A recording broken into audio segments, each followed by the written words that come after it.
warahmatullahi wabarakatuh.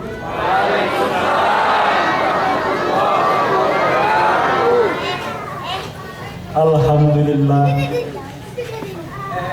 alhamdulillahi nahmaduhu wa nasta'inuhu wa nastaghfiruhu wa na'udzu billahi min sururi anfusina wa min sayyiati a'malina. May yahdihillahu fala mudilla lahu wa may yudlil fala hadiya lahu. Asyhadu an la ilaha illallah wahdahu la syarika lahu wa asyhadu anna Muhammadan abduhu wa rasuluhu la nabiyya ba'dahu. Rabbi shrah li sadri wa yassir li amri wahlul 'uqdatam min lisani yafqahu qawli. Amma ba'd.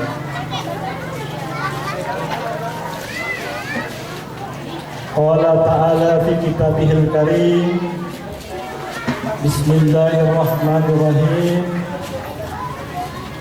Subhanalladzi asra bi 'abdihi lailan minal masjidil haram ilal masjidil aqsa alladzi barakna hawlahu linurahu min ayatina innahu was-sami'ul basir. Shadaqallahu.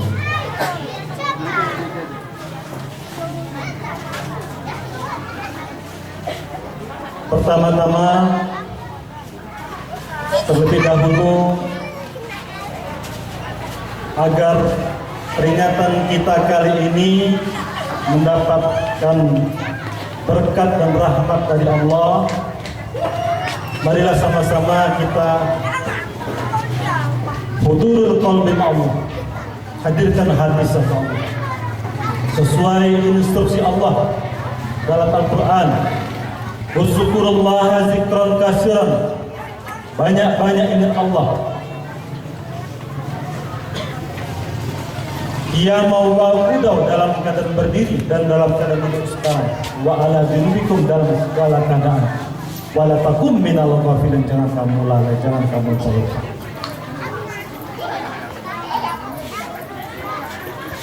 Setelah tetap ingatan kita kepada Allah, barulah kita panjatkan puji dan syukur kita kepada Allah Subhanahu wa taala atas nikmat iman, nikmat Islam, yang mana dengan nikmat itulah hingga saat ini, detik ini, kita masih dijadikannya sebagai hamba-hamba Allah yang beriman, berislam di permukaan bumi ini. Dan dengan nikmat itu juga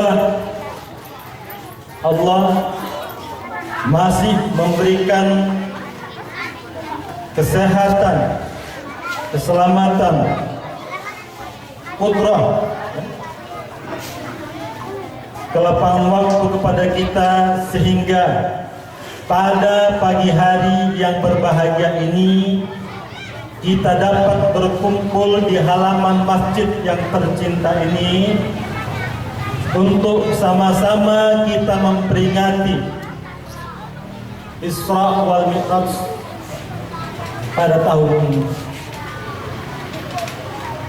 Selanjutnya, selawat berangkaikan salam tak lupa kita persembahkan keharibaan junjungan kita baginda Rasulullah sallallahu alaihi wasallam beserta keluarga, para sahabatnya, tabi'in dan ulama mutaakhirin yang merupakan penerus dakwah baginda Rasulullah sallallahu alaihi wasallam. Semoga kita semua mendapatkan syafaatnya di yaumul kiamat. Amin, amin ya rabbal alamin. Pertama-tama yang saya hormati Bapak Khalil Munawar, Bapak kepala desa Dusun 5 Kebun Baru, yang juga saya hormati Bapak Haji Lastariyono yang telah berkenan mengundang saya untuk hadir di tempat ini sehingga kita dapat bertemu pada peringatan Istiqlal kali ini. Dan juga penghormatan saya kepada bapak-bapak perangkat desa, kepala dusun, bapak imam desa, bapak-bapak, ibu-ibu, para remaja, adik-adik yang dirahmati Allah. Tadi sebagaimana yang disampaikan Bapak Haji Lastariyono,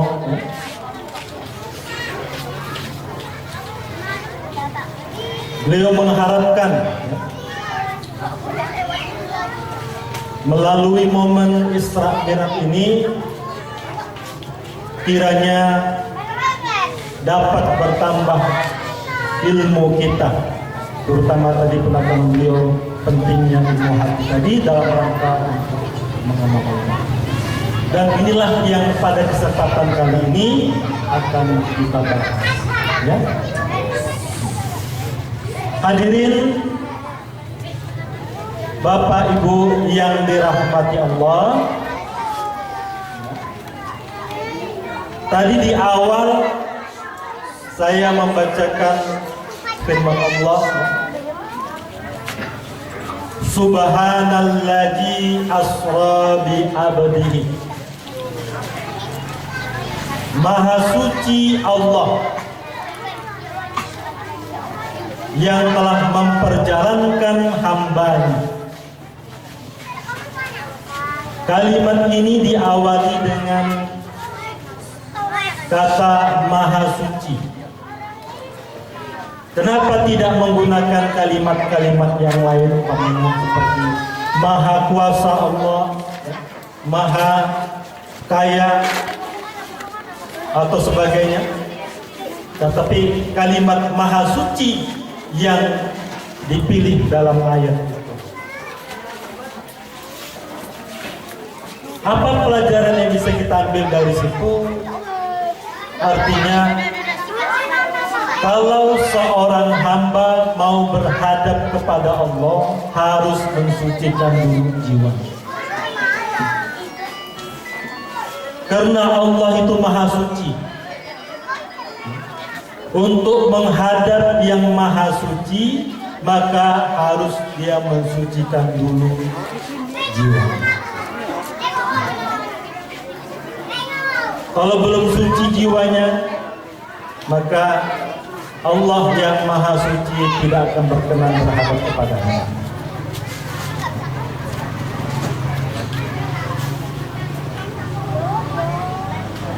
Jadi dalam mi'rajnya Nabi itu, ya, disebutkan di dalam hadis bahwasanya Nabi diberikan kendaraan berupa buraq untuk dapat berjumpa. Tentu yang menjadi pertanyaan bagi kita,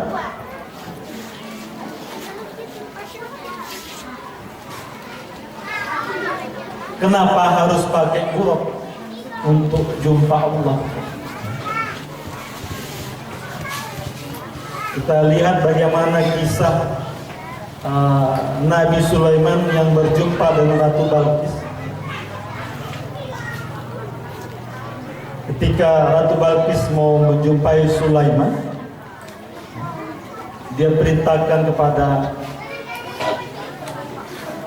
murid-muridnya, siapa di antara kalian bisa menghadirkan Balqis dan istananya dalam sekejap?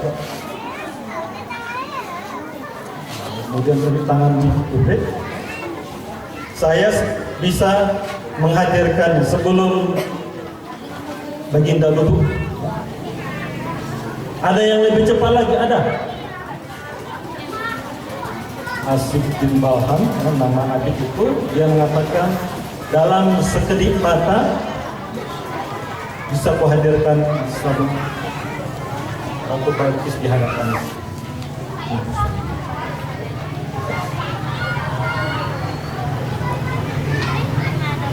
Jadi dalam sekejap itu baru makhluknya. Masa Allah mau hambanya mau menghadap dia harus pakai buruk? Apakah salah itu hadis? Tidak. Itulah namanya syariat. Yang namanya berjalan ada kendaraan untuk menyampaikan kepada tujuan. Jadi hadis itu tidak salah.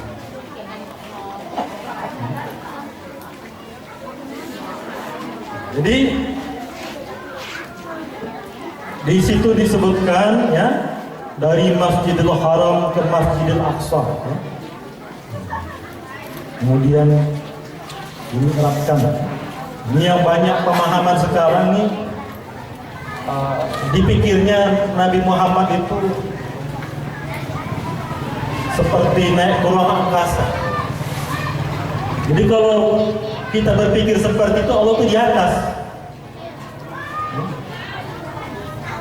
Kalau Allah di atas, Allah kalah sama udara. Udara di mana-mana.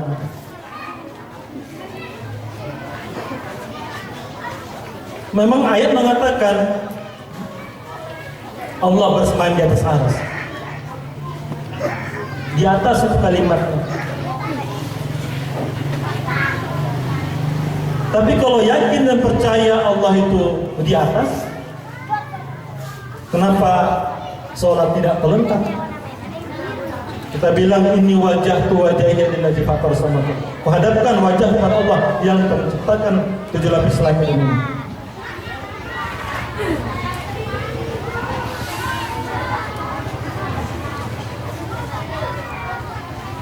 Jadi Allah itu tidak berhajat kepada tempat. Allah disebutkan ijazah ala ibadi, Pak ini apabila hamba itu bertanya kepadaku, katakan aku itu dekat. Bahkan di dalam surat Qaf An-Nas lebih dekat, lebih hampir dari bulan yang datang. Ini nggak jauh-jauh.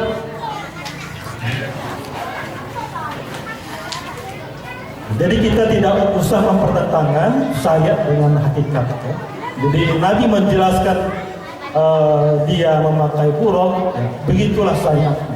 Idealnya kalau jalan itu ada keberanian. Jadi bukan dikarenakan Tuhan jauh di atas, bukan. Ya. Hanya persoalan apa namanya syariatnya saja. Baik, kita lanjut.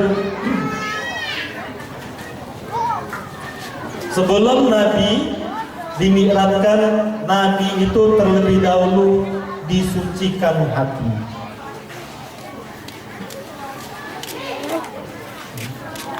Bahkan menurut riwayat itu ada yang mengatakan umur 6 tahun Nabi dibelah dadanya, ya kan Pak, Ibu?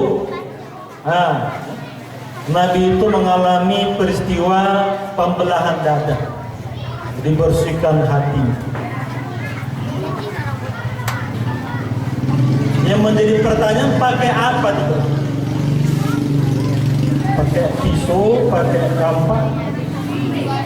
Kalau Nabi supaya bersih hati belah dada, kita pun kalau bersih hati belah dada juga ikut yang dibuat Nabi, karena dia menjadi contoh kita. Apa bisa kita pergi ke dokter, tolong dulu bedah dadaku ini biar bersih hatiku, atau mungkin minum deterjen ya, biar bersih. Kalau lagi bersih mati nanti. Adinul akal, agama terus masuk akal. Jadi makna dibelah itu, bahasa itu kata kias. Makna dibelah dadanya itu, Nabi itu disampaikan pengajaran tauhid, ilmu tauhid disampaikan. Kenapa belajar tauhidnya pakai belah dada, ya, dibersihkan hati. Karena Allah itu tidak bisa dilihat pakai mata kepala Nabi. Tidak bisa diraba-raba pakai tangan Nabi.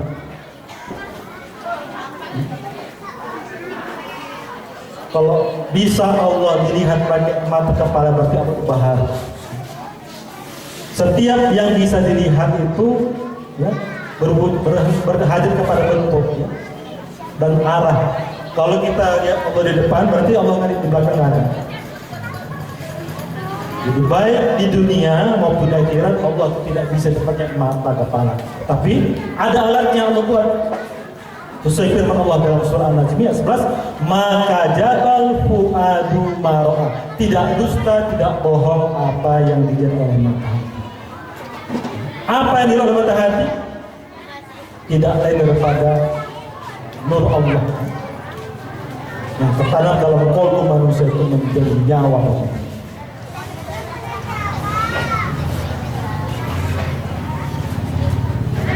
Sebelum ini kita bahas, kita lanjut lagi tadi mengenai kisah Mi'raj tadi.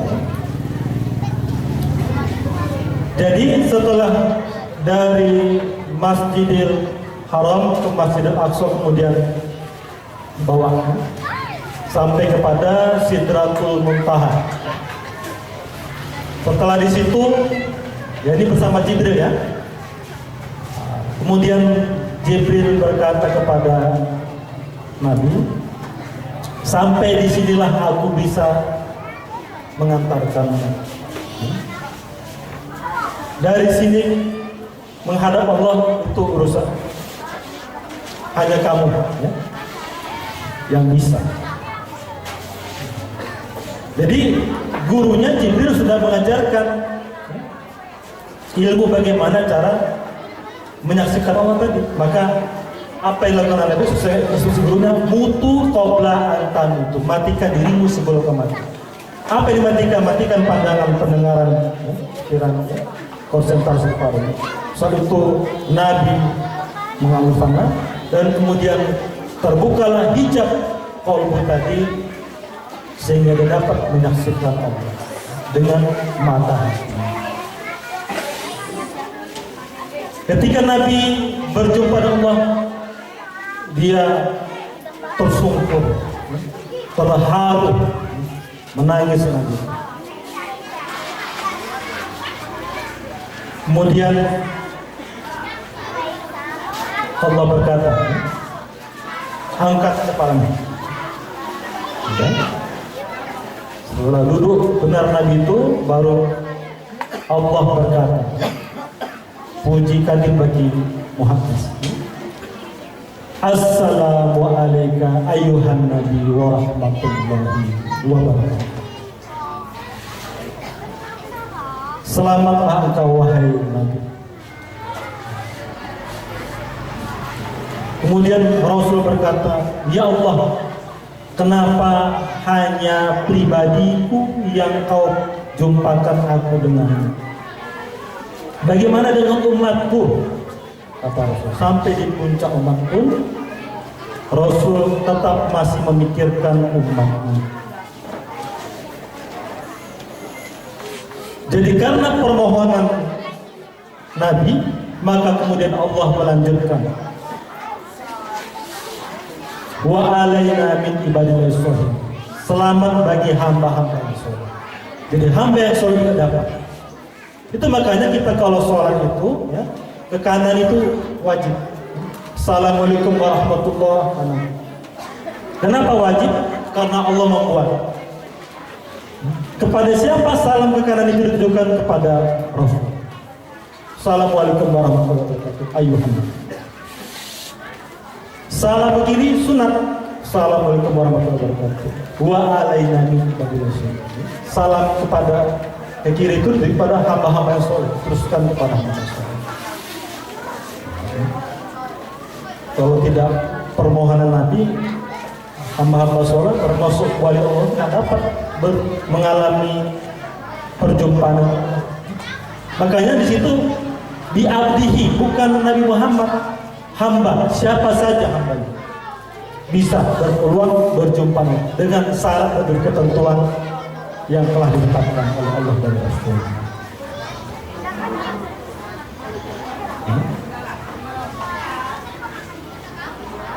Jadi Nabi Muhammad bisa jumpa Allah ya dengan ilmu hati.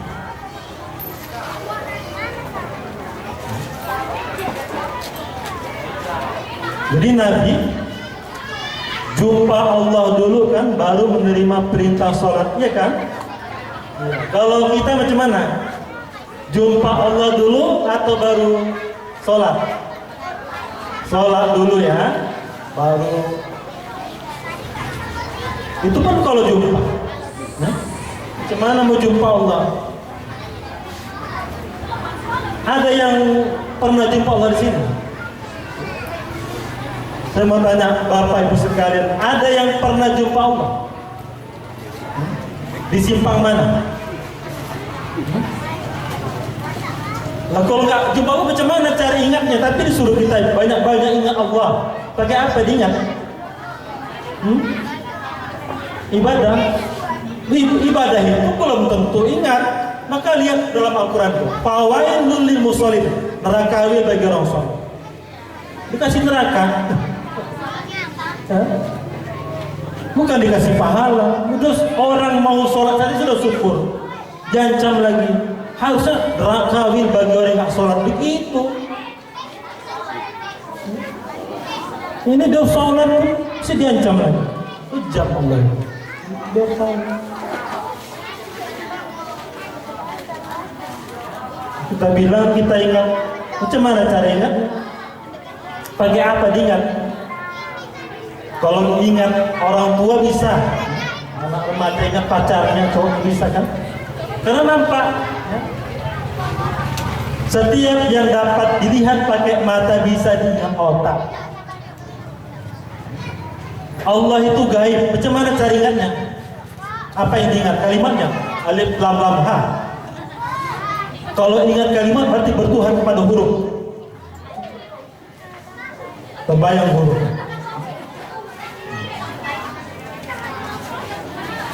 Bertuhan kalimat jadi. Alif dibuang, alif dia tinggal lillah, masih bisa berbaca. Lillahi ma fis shalah. Dibuang lam, masih bisa berbaca. Lahul mulku samawati. Dibuang lam lagi, tinggal huwa. Kul huwallah. Dibuang lam, hilang namanya yang baharu. Tinggal namanya kadim. Di mana namanya kadim itu? Yang Allah tanamkan ke dalam dada orang beriman. Kalau bahasa kita sebut dengan fitrah bertauhid. Kita sering sebutkan fitrah.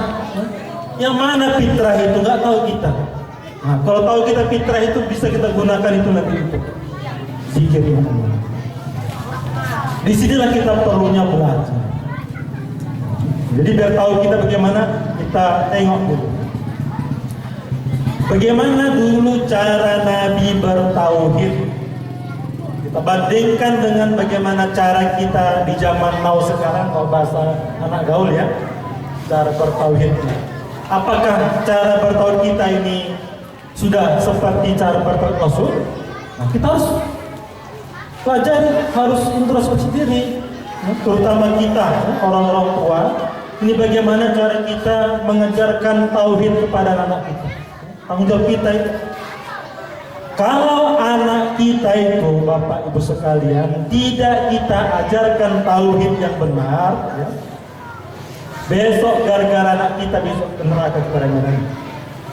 Tanggung jawab orang tua. Nanti anak kita marah sama kita. Kenapa kamu begini? Iya, orang tua saya tidak pernah mengajarkan tauhid kepada saya yang benar. Dalam surah Abdul ini dikatakan nanti manusia itu masuk ke neraka, ya, saling mengutuk. Anak mengutuk orang tuanya, murid mengutuk gurunya. Ya Allah, berikan mereka balasan 2 kali lipat gara-gara mereka sesat saya. Kata Allah, baik kamu dan gurumu sama-sama dapat balasan berlipat. Kenapa? Kenapa? Aku kasih kamu otak. Kenapa nggak dipakai?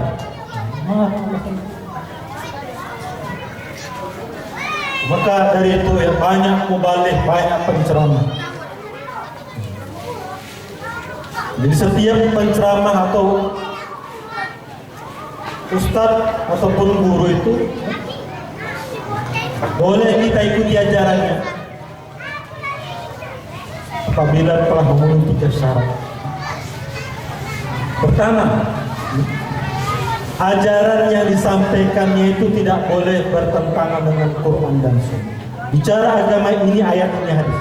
Kalau tidak ada dalil, jangan terima, tolak. Syarat kedua boleh kita angkat jadi guru, ya. Ajarannya harus logis, masuk akal. Kalau ada ajaran agama itu nggak masuk akal, bukan ajaran agama, adinul akal, agama itu masuk akal. Ya. Jadi kalau ada ajaran agama nggak masuk akal ajarannya, dan diterima. Bagaimana contohnya itu? Bagaimana seorang ulama itu bisa melogikakan syahadat itu? Bisa dia jelaskan bagaimana cara menyaksikan Allah itu dengan dalil, dengan ayat yang ada, dengan logika berpikir yang benar. Baru yang ketiga tentu tingkah laku menjadi contoh. Jadi seleksinya ketat.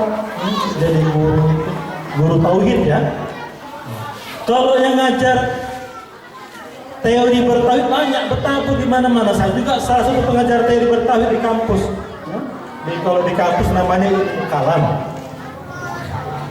Yang dipelajari sifat 20. Sifat 20 diciptakan oleh Imam Abu Hasan Asy'ari abad ke-3 Hijriah akhir. 300 tahun setelah Nabi wafat baru diciptakan. Tujuan dia menciptakan itu untuk menghantam paham-paham yang menyimpang saat itu. Bukan untuk mengenal Allah. Macam mana kita mengenal Tuhan pakai sifat? Contoh, hari ini yang menjadi penceramah maulid Ustaz Saifuddin MA. Pak Haji Lastariano cuma menyampaikan sifat-sifat saya saja kepada Bapak Ibu sekalian. Sifatnya baik hati dan tidak sombong. Namanya begitu. Apakah Bapak kenal itu? Enggak. Kenapa? Enggak lihat orangnya macam mana mau kenal. Kita nggak perlu sifat, kita perlu yang punya sifat.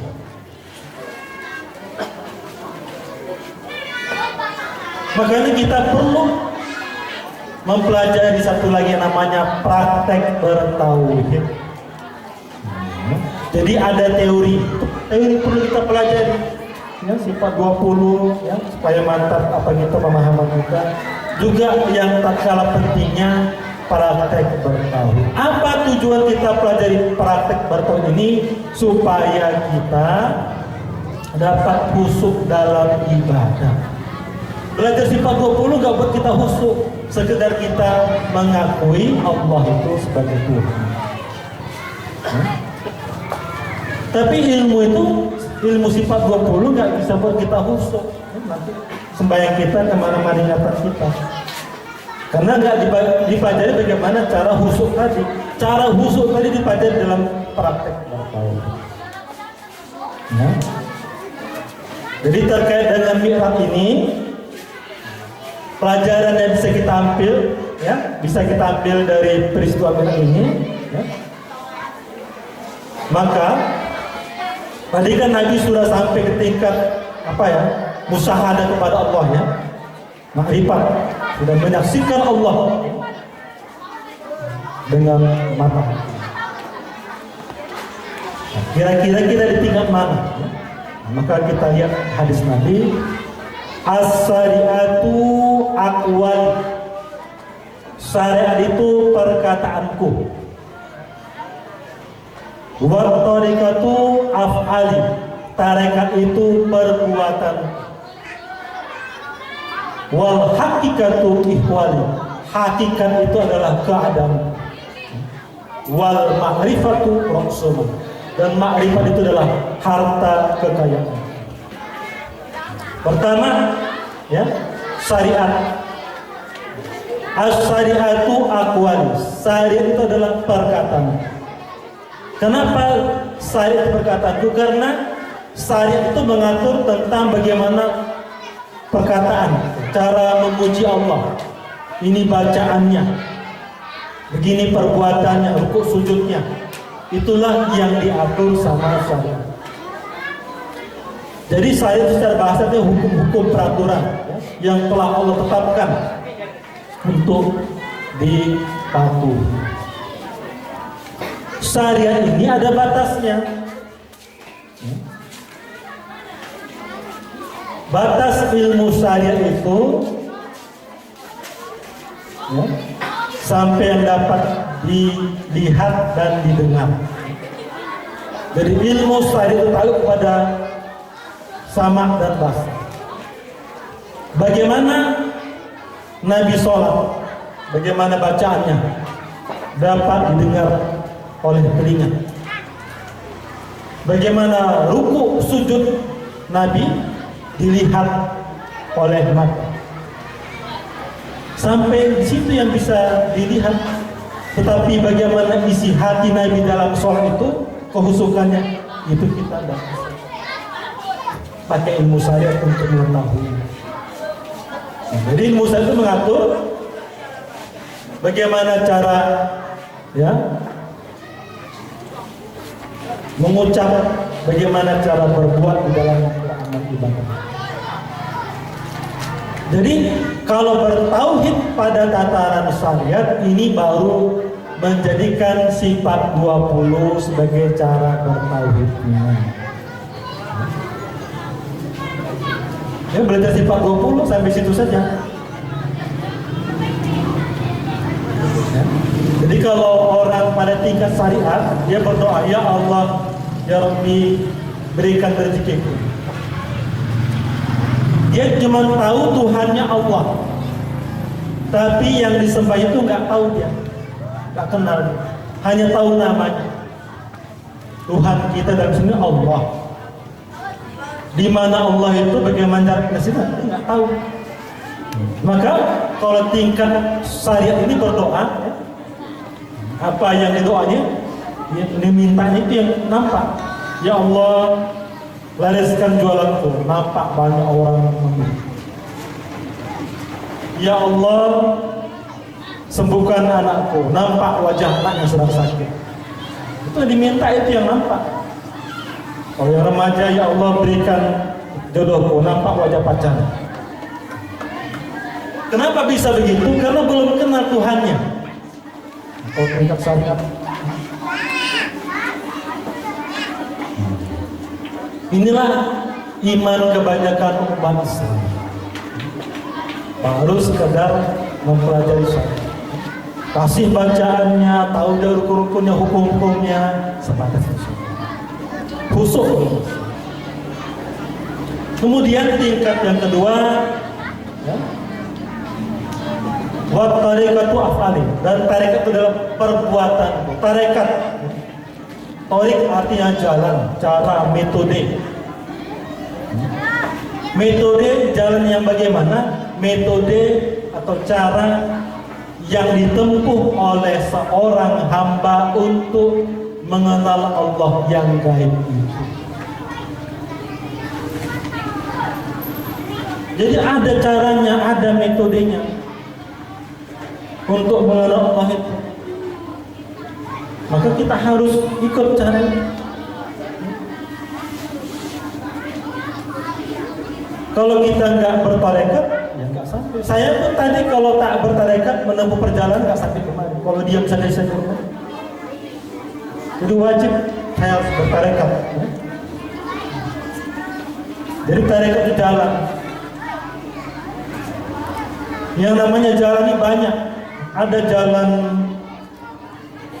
bagus, ada jalan mulus, ya. Ada jalan berlubang-lubang, ada jalan rusak, ada jalan buntu, bahkan ada jalan sesat.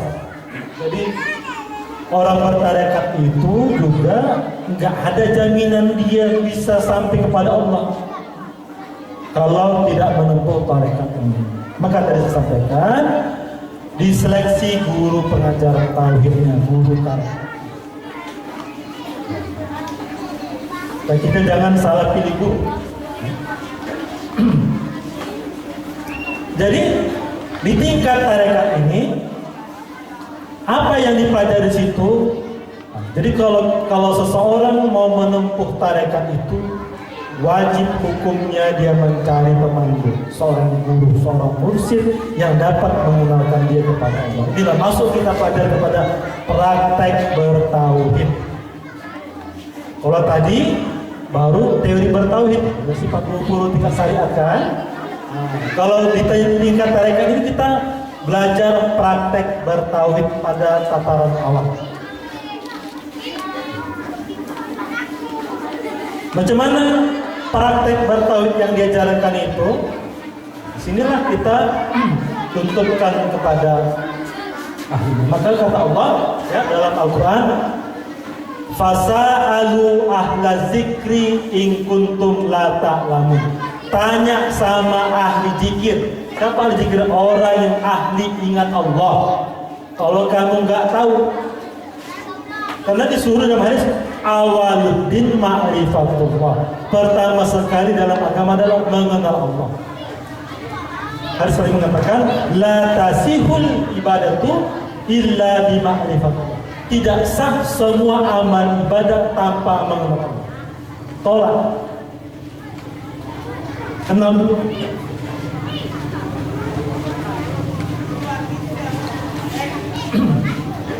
Jadi di tingkat tarekat ini, ya, kita mempelajari bagaimana cara mengenal Allah yang gaib.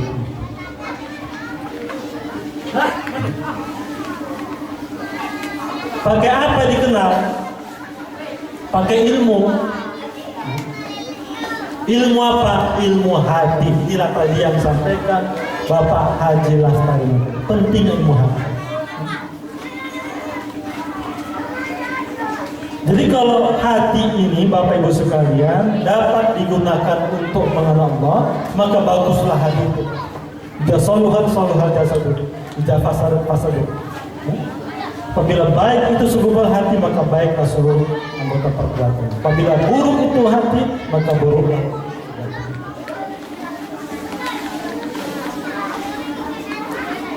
Batas ilmu tarekat sampai kepada membersihkan hati. Jadi tadi seperti dari Pak bilang Halim Nawar tadi, ya, banyak yang iri, dengki, kotor hati, ya. Ujub ria, munafik, sombong, takabur, segala macam itu. Itulah penyakit hati, itulah kepala-kepalanya. Kalau ulama mengatakan ada 6.666 Quran, begitu juga 6.666 Quran.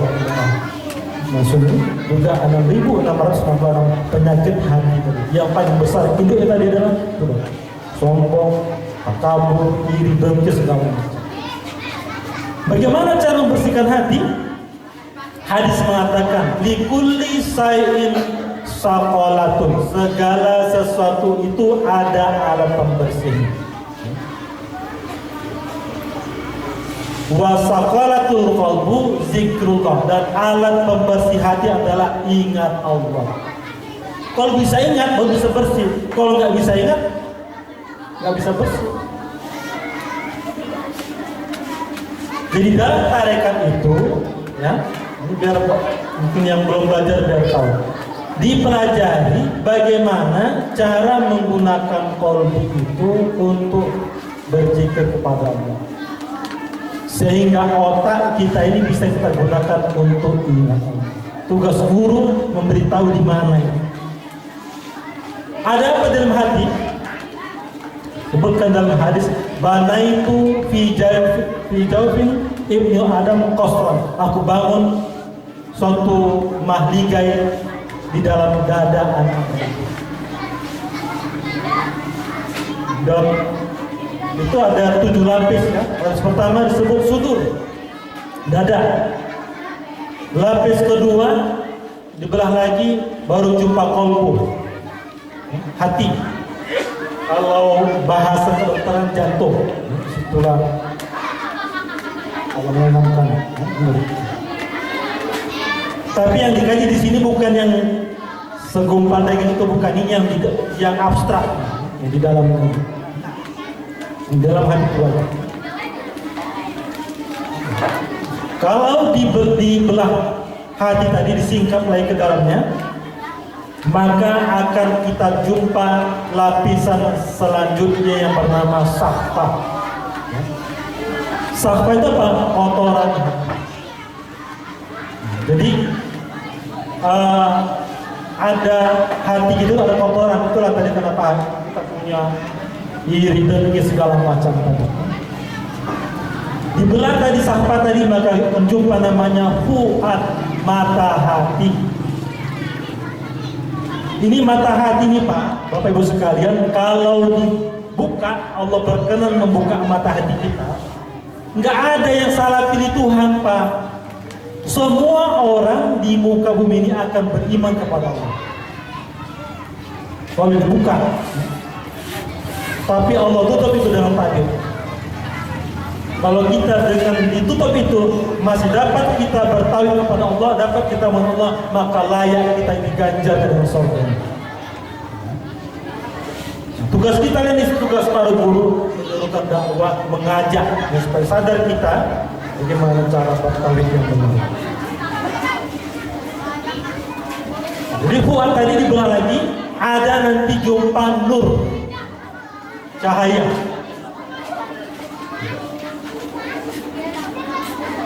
Kalau kita yang tahu, kita bapak tahu nur merah, nur asli. Kalau bapak, kalau ibu yang tahunya nur den. Ya? Kalau nur yang di sini nggak tahu kita, ya. Itu ada nur di sini, cahaya. Ya? Dibelah nur itu, ya, ada nanti jumpa luban, cahaya yang lebih terang lagi.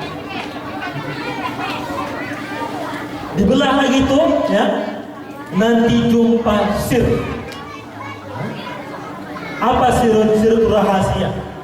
Al insanu sirru, insan. Ya. Manusia itu menjadi rahasia. Wa ana sirru, dan aku menjadi rahasia pada insan. Kenapa dikatakan begitu dalam hadis qudsi itu?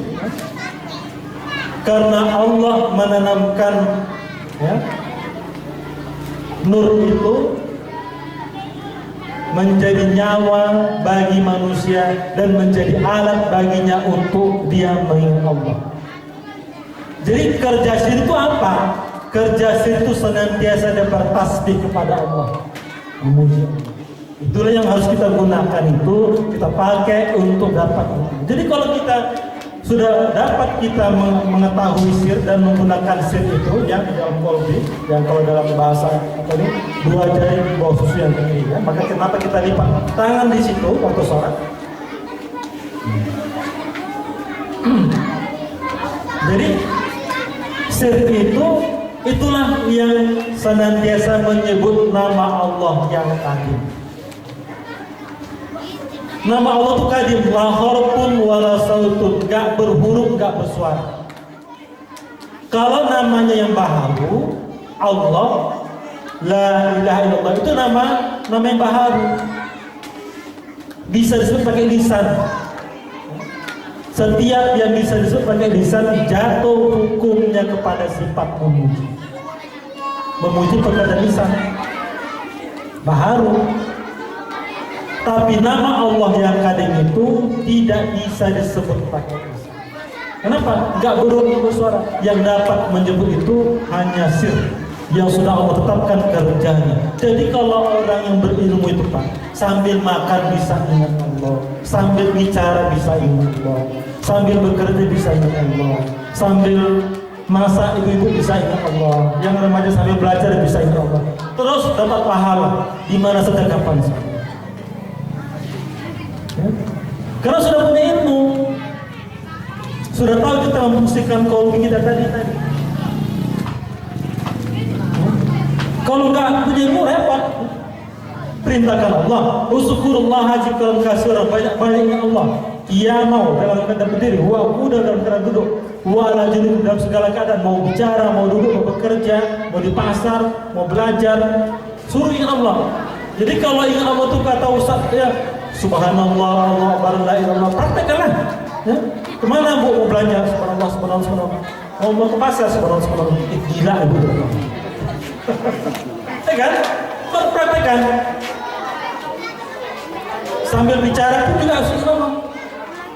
Macam mana sambil bicara Allah? Sebut-sebut. Oh, sebut dalam hati. Nggak bisa juga. Kan nggak logis ayat itu kan? Terhambat aktivitas kita. Kalaupun kita mau menyebut Allah, berapalah sanggup lisan kita ini? Kering lisan kita. Saya saja pun ini paling hebat 2 jam. Habis itu habis tenggorokan saya kering. Jadi kemampuan lisan terbatas memuji, ya, memuji nama Allah. Tetapi kemampuan qalbi tidak terbatas untuk, karena Allah sudah tetapkan kerjanya. Dalam surat Ibrahim ayat 7, yusabbitullahu alladziina aamanu bil qawli. Allah telah menetapkan satu sebutan kesabaran. Dari dunia sampai akhir. Itu kerjanya. Jadi kita gampang kalau yang orang berilmu ingat Allah itu. Tidak repot. Cuma syaratnya tadi harus belajar kepada ahli. Bapak mau mengenal Allah gak punya guru, bagaimana mungkin bisa ingat Allah? Ngaku-ngaku ingat Allah, di simpang mana itu sama Allah? Kok bisa ingat? Siapa gurunya? Kita saja kita bisa baca tulis, kalau tidak karena guru tidak bisa. Kenal huruf dari guru juga. Ini mau mengenal Allah yang gaib, nggak punya guru. Gimana caranya? Ya, maka dikatakan dalam hadis itu, man laisa sayhum fa mursil syaitan. Barang siapa nggak punya guru maka setan guru.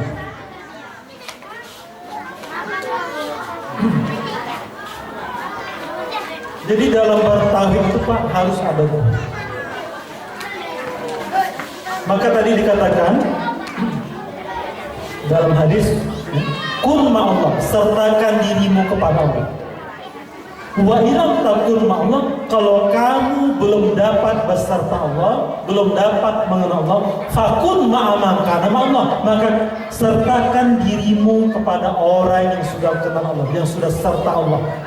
Fa innahu yusiluka ilallah, maka dia akan mengenalkan kamu kepada Allah. Hadis riwayat Abu Dawud. Cari. Jadi setelah kita nanti belajar tarekat ini, guru akan mengenalkan kita di mana letak kolbu, bagaimana cara menggunakan kolbu itu untuk ingat Allah. Kalau enggak, otak ini nggak bisa mengingat Allah. Makanya semuanya Allah, teringat kampungnya. Kemudian dipindahkan iblis, katanya balik kepada anaknya sedang nangis. Dipindahkan iblis, katanya kepada TV. Ada suara lagu favoritnya. Assalamualaikum, teringat tamunya datang. Oh, teringat dompetnya di kamar mandi tertinggal. Teringat HP-nya tadi tertinggal di tas. Macam-macam ingatannya. Ya, berpindah dari HP ke dompet segala macam. Kenapa begitu? Karena nggak kenal, nggak tahu bagaimana cara ingat tadi. Tentunya Pak, kemana-mana ingatan. Maka pantas dengan Allah, fawailul lil musaffirin bagi Rasul. Alladzina hum an salatihim sahun. Ini ada pula mengartikan itu bukan melalaikan waktu. Kalau nggak boleh melalaikan waktu, nggak ada kok jamak itu, jamak qasar itu nggak ada. Itu kalau digeser waktunya. Kalau nggak boleh berdosa gara-gara melalaikan waktu, itu semua yang di pesawat yang dia mesti sholat sehingga jam sholat tak boleh kemana-mana. Itu pengertiannya. Jadi lalai di sini ingatan. Jadi kalau kita sudah tingkat tarekat tadi, guru sudah memberitahu di mana letak kolbu, bagaimana cara menggunakan kolbu tadi untuk ingat Allah, baru kita bisa ingat. Jadi kalau sudah tingkat tarekat, kita pun berdoa enak. Ingat dulu, sudah dikonsentrasikan ingatan kepada Allah, sudah nggak ada yang ingat selain Allah, baru mulut ngomong, Ya Allah ya Rabbi,